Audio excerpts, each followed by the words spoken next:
আজি এটা কাহানী লৈ আহিছো। কাহানীটো এনেকুৱা, এজন খৰিকটীয়াই ৰজা এজনৰ ওচৰলৈ কাম বিচাৰি গ'ল আৰু ৰজাই তেওঁক গছ কটাৰ কাম দিলে। প্ৰতিজোপা গছৰ বিনিময়ত তেওঁ ক'লে যে তেওঁ মোহৰ পাব।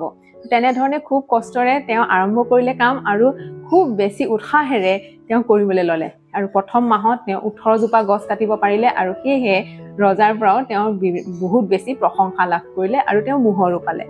পিছৰ মাহতো তেওঁ আৰু বেছি উৎসাহেৰে কাম আৰম্ভ কৰিলে। সেই মাহত কিন্তু তেওঁ কেৱল মাত্ৰ 15 ডালহে গছ কাটিব পাৰিলে।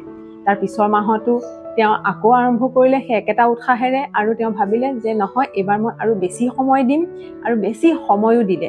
আৰু শেষত কিন্তু সেই মাহত তেওঁ মাত্ৰ 10 জোপা গছহে কাটিব পাৰিলে। এই কথাটোতে ৰজাও আচৰিত হ'ল যে তেওঁ কেনেধৰণে তেওঁ ইমান কমি আহিল গছ কটাটো। ৰজাই সেইকাৰণে তেওঁ সুধিলে যে তুমি বাৰু কেতিয়া তুমি তোমাৰ কুঠাৰখন ধাৰ দিছিলা?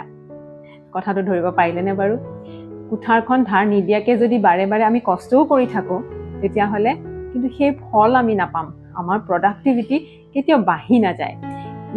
এই কথাত এইটোৱে বুজায় যে আমাৰকো মাজতে কিছুমান আচলতে ৰেষ্টৰ দৰকাৰ। আমি ক'ৰবাত অকণমান সময় হ'লেও থমকিব লাগে আৰু আমি নিজেই নিজৰ লগত কানেক্ট কৰিবলৈ চেষ্টা কৰিব লাগে আৰু লগতে নিজৰ কেয়াৰ কৰাটো বহুত বেছি প্ৰয়োজন। আমি বহু সময়ত কওঁ যে মোৰ সময় নাই, মোৰ নিজৰ লগত কথা পাতিবলৈ, মোৰ নিজৰ লগত সময় দিবলৈ। কিন্তু আপোনাৰ প্ৰডাক্টিভিটি যদি আপুনি বঢ়াব বিচাৰিছে, প্ৰতিদিনাই অকণমান সময় হ'লেও নিজৰ লগত কটাওক।